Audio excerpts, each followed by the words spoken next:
Welcome to history express.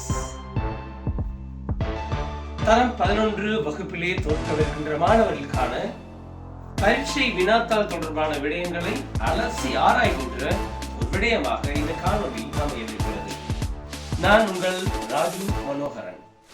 தரம் 11 2025-26 ஆண்டு பருவ காலத்திலே பரீட்சை தோற்றவிருக்கின்ற மாணவர்களுக்கான முதலாவது வினா தொடக்கம், அதனுடைய 9 வினாக்கள், அவை வருகின்ற அலைகளையும் அடிப்படையாக கொண்டு இந்த காணொலி வடிவங்களை உங்களுக்கு நாங்கள் தருவதற்காக தயாராக இருக்கிறோம். தொடர்ந்து இணைந்தீர்கள் ஹிஸ்டரி எக்ஸ்பிரஸ் கல்வி நடத்துவோம். வணக்கம் மாணவர்களே.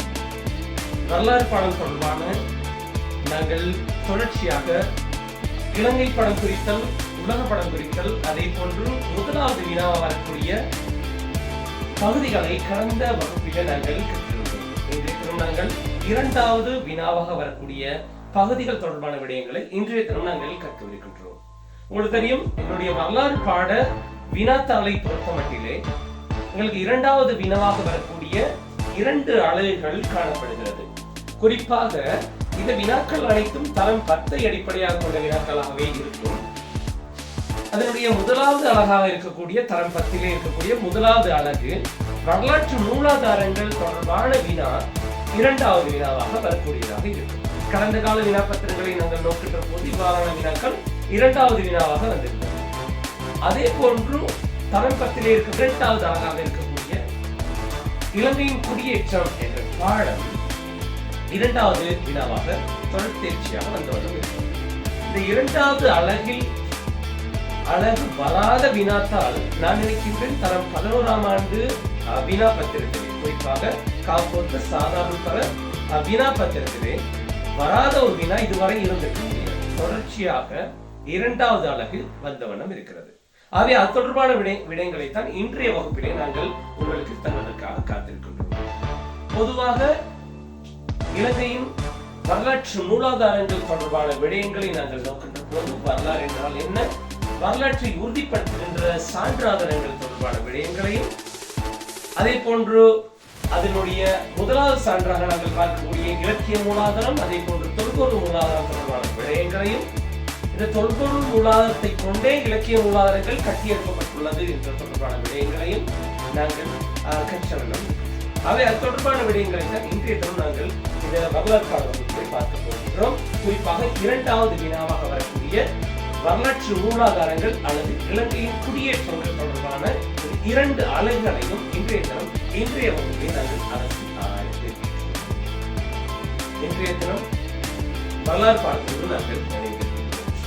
தரம் 11 2025-26 ஆண்டு பருவ காலத்திலே தோற்றவிருக்கின்ற மாணவர்களுக்கு வினாத்தாள் தொடர்பான விளக்கங்களை தொடர்ச்சியாக தந்துள்ளோம் இருக்கின்றோம். கடந்த வகுப்பிலே நாங்கள் இரண்டாவது வினா தொடர்பான விடயங்களை பார்த்திருந்தோம். வரலாற்று மூலாதாரங்கள், அதே போன்று இலங்கையின் குடியேற்றங்கள் தொடர்பான பாட அலைகளில் இருந்து இந்த வினாக்கள் வந்தவண்ணம். அதே போன்று இன்றைய தினம் உங்களை நாங்கள் அழைத்து செல்ல காத்திருக்கின்றோம். எங்களுடைய வரலாறு பாட வினா பத்திரத்தை நோக்கின்ற போது 3வது வினாவாக வரக்கூடிய அலைகள் தொடர்பான விடயங்களை இன்றைய வகுப்பிலே நாங்கள் பார்க்கிறோம். குறிப்பாக இந்த 3வது வினாவை நோக்கின்ற போது கடந்த கால வினாபத்திரங்களை அடிப்படையாக கொண்டு பார்க்கின்ற போது இலங்கையின் அரசியல் அதிகார வளர்ச்சி என்ற பாடம் உங்களுக்கு தெரியும். இலங்கையினுடைய அதிகார வளர்ச்சி எவ்வாறு இடம்பெற்றிருந்தது, இந்த பாடத்தை நாங்கள் 2 வகையாக பிரித்து நோக்கக்கூடியதாக. வரலாற்றிலே அரசாட்சி கிடைத்த விதத்தை நாங்கள் 2 வகையாக நாங்கள் நோக்கக்கூடியதாக இருக்கும். ஒன்று அரசாட்சி முற்பட்ட காலம், இதை நாங்கள் சொல்லுவோம் பன்முகப்படுத்தப்பட்ட காலம் என்று சொல்லுவோம். பன்முகப்படுத்தப்பட்ட காலமாகவும், அதே போன்று அதனுடைய 2வது காலமாக நாங்கள் ஒருமுகப்படுத்தப்பட்ட காலமாகவும் பார்க்கலாம். பன்முகப்படுத்தப்பட்ட காலமாக நாங்கள் நோக்கின்ற போது உங்களுக்கு தெரியும், பல முகங்களை இங்கு நாங்கள் பார்க்கக்கூடியதாக இருக்கிறது. குடும்ப தலைவர், அதே போன்று இல்லத் தலைவர், அதே போன்று பருமக பிரதேச ஆட்சியாளர், அதே போல மபுர்முகாவாக இருந்து அரசாட்சி காலம். 2வது காலமாக நாங்கள் பார்க்கின்றோம் அரசாட்சி காலம், குறிப்பாக ஒருமுகப்படுத்தப்பட்ட காலம். இந்த பன்முகப்படுத்தப்பட்ட காலத்தில் இருந்து அது எவ்வாறு மாறி இருக்கிறது, ஒருமுகப்படுத்தப்பட்டிருக்கிறது. அங்கே ராஜா அல்லது ராஜா என அழைக்கப்படுகின்ற அரசன் அல்லது மன்னன் ஒருவரை கொண்டு இந்த நாட்டிலே ஆட்சி செய்யப்பட்டிருக்கிறது. ஆகவே அந்த விடயங்கள் தொடர்பான விடயங்களை அடிப்படையாக கொண்டுதான் இந்த 3வது வினா அதிகமாக வந்திருக்கிறது. அது மட்டுமல்ல, இந்த 3வது வினாவை நாங்கள் பரீட்சையில எடுத்து நோக்குவதாக இருந்தால் இதுல இன்னொரு அழகும் அல்லது பாட அழகும் இணைந்து கேள்வியாக வந்திருக்கிறது.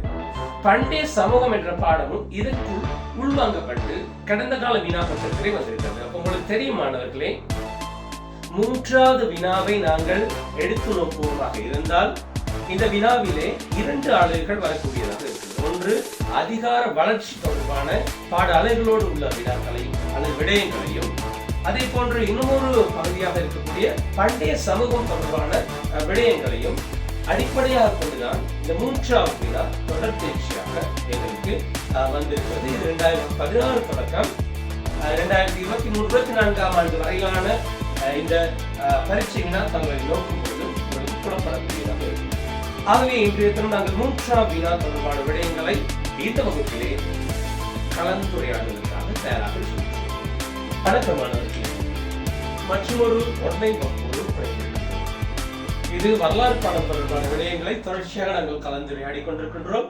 2025-26 ஆண்டு பருவ காலத்திலே பரீட்சைக்கு தோற்றவிருக்கின்ற மாணவர்களுக்கான வினாத்தாள் தொடர்பான விளக்கங்களை தொடர்ச்சியாக நாங்கள் தந்து வருகின்றோம். 1வது வினா, அதே போன்று 2வது வினா, 3வது வினா தொடர்பான விடயங்களை கடந்த வகுப்பிலே நாங்கள் இன்றைய தினம் தரம் 11ஆம் ஆண்டு பரீட்சை வினாத்தாளிலே வரக்கூடிய 4வது வினா தொடர்பான விடயங்களை கலந்துரையாடுவதற்காக. 4வது வினா பொதுவாக தரம் 10ஆம் ஆண்டு வகுப்பில் இருந்து வரக்கூடிய அளவோடு தொடர்புடையது. இங்கு பார்க்கக்கூடியதாக இருக்கும் மாணவர்களே, என்னுடைய பரீட்சை வினாத்தாளை நோக்குகின்ற போது 2வது, 3வது, 4வது, 5வது, 6வது வினா வரைக்கும் தொடர்ச்சியாக 10ஆம் ஆண்டு வினாக்கள் அதிகமாக வந்து வந்திருக்கிறது. ஆகவே அந்த வகையிலே இன்றைய தினம் கூட நாங்கள் 4வது வினா தொடர்பான விடயங்களை பார்த்திருக்கின்றோம். இந்த 4வது வினா தொடர்பான விடயங்களை பார்க்கின்ற போது இந்த பாட அலைகளை அடிப்படையாக கொண்டு வருகிறது என்று நோக்கினால், இது குறிப்பாக தரம் 10 இருக்கக்கூடிய 5வது பாடமான புராதன விஞ்ஞான தொழில்நுட்பம் தொடர்பான விடயங்களை அடிப்படையாக கொண்டு இந்த 4வது வினா தொடர்ச்சியாக வந்துள்ளது. குறிப்பாக இங்கே இந்த பாடத்தை நோக்கின்ற போது விஞ்ஞான தொழில்நுட்பம் தொடர்பாக, குறிப்பாக குளத்தினுடைய கூறுகள், குளத்தை அடிப்படையாக வைத்து ஏராளமான வினாக்கள் தொடர் தேர்ச்சியாக 2016 அதே போன்று 2024ஆம் ஆண்டு வரை வருகை தந்த அனைத்து பரீட்சை வினாத்தாள்களை நோக்கின்ற போது இந்த 4வது வினா இவ்வாறு அமைந்திருக்கிறது. ஆகவே அது தொடர்பான விடயங்களை தான் இன்றைய தினம் நாங்கள் பார்த்து வைக்கின்றோம். அப்போ உங்களுக்கு தெரியுமானவர்களே, 4வது வினா தரம் 10 இருக்கக்கூடிய 5வது பாட அழகான விஞ்ஞான தொழில்நுட்பம் தொடர்பான விடயங்களை அடிப்படையாக கொண்டுதான் தொடர்ச்சியாக வந்திருக்கிறது. வணக்கம் மாணவர்களே, இன்றைய தினமும் கூட ஒரு வரலாறு பாட வகுப்போடு நாங்கள் 2025ஆம் ஆண்டு பரீட்சையிலே தோற்றவிருக்கின்ற மாணவர்களுக்காக நாங்கள் தொடர்ந்து வரலாறு பாடத்திலே வரக்கூடிய வினாத்தாள் தொடர்பான விடயங்களை அலசி ஆராய்ந்து வண்ணம் இருக்கிறோம். அந்த வகையிலே நாங்கள் கடந்த காலங்களில் 1வது வினா, அதே போன்று 2வது வினா, 3வது வினா, 4வது வினா தொடர்பான விடயங்கள் வரைக்கும் நாங்கள் கற்றோம். ஆகவே இந்த வினா வரக்கூடிய அலகுகளையும் நாங்கள் பார்த்து வண்ணம் இருக்கிறோம்.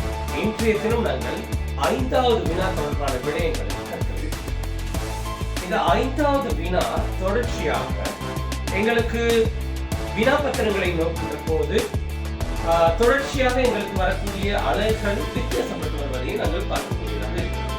குறிப்பாக மாணவர்களே, இந்த வினாக்களை நாங்கள் தேர்வு செய்து எடுத்துக்கின்ற போது 5வது வினா பொதுவாக எங்களுக்கு தரம் 10 இருக்கக்கூடிய 7வது அழகாக இருக்கக்கூடிய உணர்பழைய நாகரிகம் தொடர்பான விடயங்களிலிருந்து தான் வந்த வண்ணம் இருக்கிறது.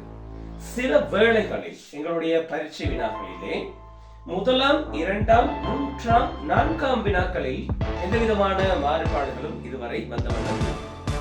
5வது வினா, 6வது வினா, 7வது வினா வரும்போது ஒரு சில மாற்றங்களை நாங்கள் பார்க்கக்கூடியதாக இருக்கிறோம். குறிப்பாக இந்த 5ஆம் வினா உணர்வடைய நாகரிகம் தொடர்பான பாடங்களில் இருந்து உங்களுக்கு தெரியும், உணர்வடைய நாகரிகங்களாக தம்பதினிய, யாப்புக்குவோ, குருநாகல், கம்பாலை, கோட்டை தொடர்பான விடயங்களில் இருந்து வரக்கூடியதாக இருக்கு. இந்த காலகட்டங்களில் இருந்து அரசியல், பொருளாதார, சமூகம் தொடர்பான விடயங்களை அடிப்படையாக கொண்டு இந்த வினாக்கள் வந்த வண்ணம் இருக்கு.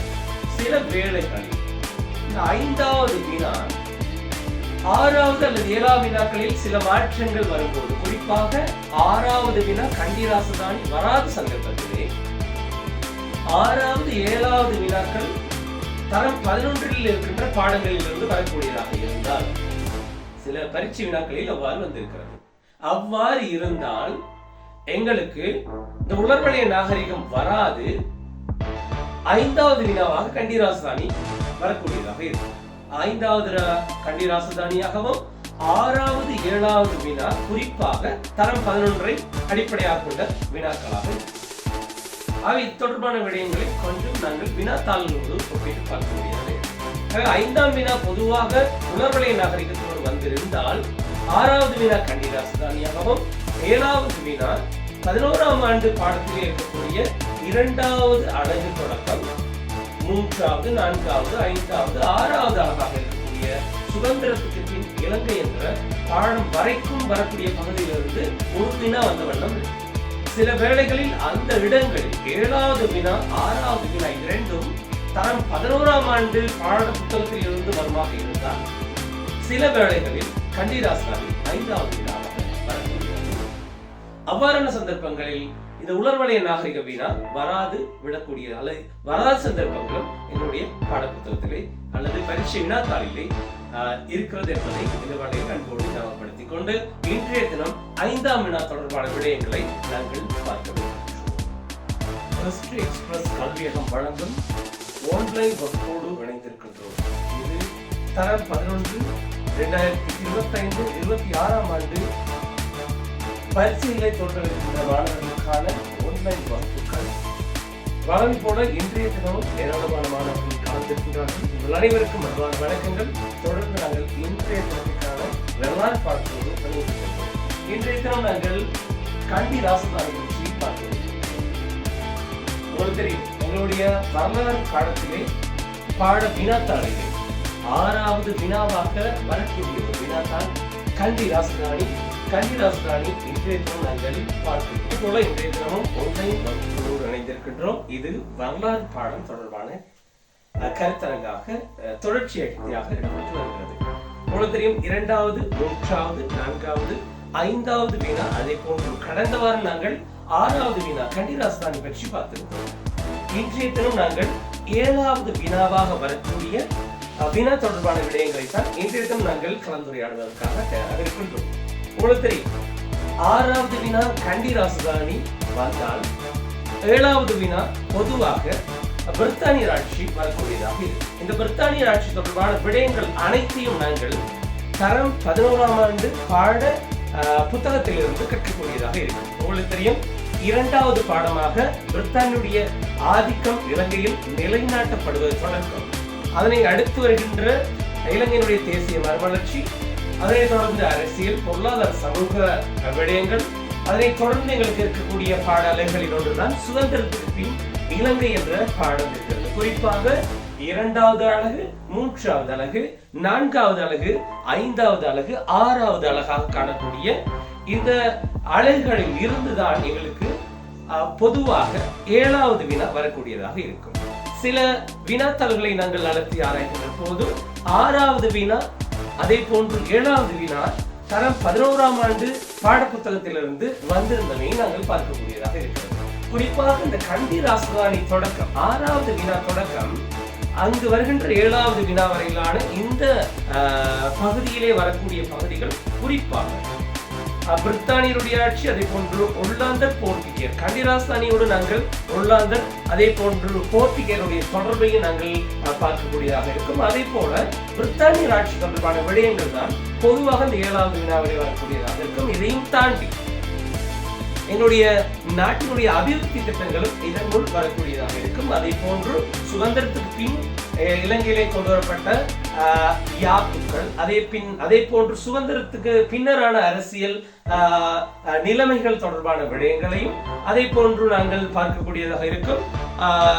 சுதந்திரத்துக்கு பின் வரக்கூடிய மிக முக்கியமான ஒரு யாப்பாக கருதக்கூடிய 1978ஆம் ஆண்டு யாப்பு தொடர்பான விடயங்களும் இந்த 6வது அல்லது 7வது வினாவாக வரக்கூடியதாக இருக்கும். கடந்த வகுப்பிலே நாங்கள் 6வது வினாவாக இருக்கக்கூடிய கண்டிராஸ்தானி பற்றி பார்த்திருந்தோம். இன்றைய தினம் நாங்கள் உங்களுக்கு பிரித்தானியர் ஆட்சி தொடர்பான விடயங்களை கலந்துரையாடுவதற்காக தயாராகின்றோம். இது எங்களுக்கு 7வது வினாவாக வரக்கூடிய பகுதியிலே இருக்கின்ற வினாவாக இருக்கும். வணக்கம் மாணவர்களே, வழமை போல இன்றைய தினமும் ஆன்லைன் வகுப்போடு நாங்கள் இணைந்திருக்கிறோம். இன்றைய தினம் இணைந்து கொண்ட அனைத்து மாணவர்களையும் அன்போடு நாங்கள் வரவேற்றுக் கொண்டு இன்றைய வகுப்பு உங்களை நாங்கள் அழைத்து செல்ல காத்திருக்கிறோம். உங்களுக்கு தெரியும், கடந்த காலங்களிலே நாங்கள் இலங்கை வரலாறு தொடர்பான விடயங்களை அலசி ஆராய்ந்திருந்தோம். குறிப்பாக 2வது வினா, 3வது வினா, 4வது வினா, 5வது வினா, 6வது வினா, 7வது வினா வரும் பகுதி வரை நாங்கள் கடந்த வகுப்புகளிலே கற்றிருந்தோம். உங்களுக்கு தெரியும், கடந்த வாரம் நாங்கள் பிரித்தானியர் ஆட்சி தொடர்பான 7வது வினாவிலே வரக்கூடிய பகுதிகளை கற்றிருந்தோம். அதே போன்று இன்றைய தினம் உங்களை நாங்கள் அழைத்து செல்ல காத்திருக்கின்றோம் உலக வரலாறு. இது உலக வரலாறு. உங்களுக்கு தெரியும், 8வது அல்லது 9வது வினாவாக வரக்கூடிய உலக வரலாறு பற்றி தான் நாங்கள் இன்றைய தினம் பார்க்கிறோம். உங்களுக்கு தெரியும் மாணவர்களே, நாங்கள் தரம் 10லே மறுமலர்ச்சி படித்திருக்கோம். உங்களுக்கு தெரியும், இந்த மறுமலர்ச்சி பாடத்திலே இது ஐரோப்பாவோடு தொடர்புடைய ஒரு வரலாறாக காணப்படுகிறது. குறிப்பாக தரம் 11ஆம் ஆண்டு வகுப்புகளை நாங்கள் நோக்கின்ற போது ஐரோப்பிய வரலாறு தான் அதிகமாக காணப்படுகிறது. மறுமலர்ச்சி, அதனைத் தொடர்ந்து 11ஆம் ஆண்டிலே எங்களுக்கு இருக்கக்கூடிய முதலாவது அழகான கைத்தொழில் புரட்சி, அதே போன்று 11ஆம் ஆண்டிலே இருக்கக்கூடிய 7வது அழகான உலக புரட்சி, அதனைத் தொடர்ந்து எங்களுக்கு இருக்கக்கூடிய உலக மகா யுத்தம். இந்த அத்தனை அலைகளையும் ஒட்டுமொத்தமாக நாங்கள் பார்க்கின்ற போது இது அனைத்தும் ஐரோப்பியோடு தொடர்புடைய ஏராளமான வரலாறுகளை எங்களுக்கு தந்திருக்கிறது. அத்தோடு உலகப்படம் குறித்தலும் இங்கு முக்கியத்துவம் பெறுகிறது. இலங்கை வரலாறை கற்கின்ற போது நாங்கள் இலங்கை படம் குறித்தல் தொடர்பான விடயங்களை அங்கே தொட்டு பார்த்திருந்தோம். அதே போன்று இன்றைய வகுப்புகளில் கூட நாங்கள் உலக வரலாறு கற்கின்ற போது உலக வரலாறுத்தோடு தொடர்புடைய உலகப்படம் குறித்தல் பற்றிய விடயங்களை இன்றைய வகுப்பிலே நாங்கள் பார்த்திருக்கிறோம். இது 7வது அல்லது 8வது வினாவாக வரக்கூடிய 4 அலகுகள் இருக்கின்றன. உங்களுக்கு தெரியும், மறுமலர்ச்சி, கைத்தொழில் புரட்சி, உலக புரட்சி, உலக மகா யுத்தம். இந்த 4 அலகுகளையும் அடிப்படையாக கொண்டுதான் எங்களுக்கு 8வது அல்லது 9வது வினா வளமை போல வந்தவண்ணம் இருக்கிறது. இந்த 8வது வினா 9வது வினா தொடர்பான விடயங்களை இன்றைய வகுப்பிலே நாங்கள் பார்க்க வேண்டும்.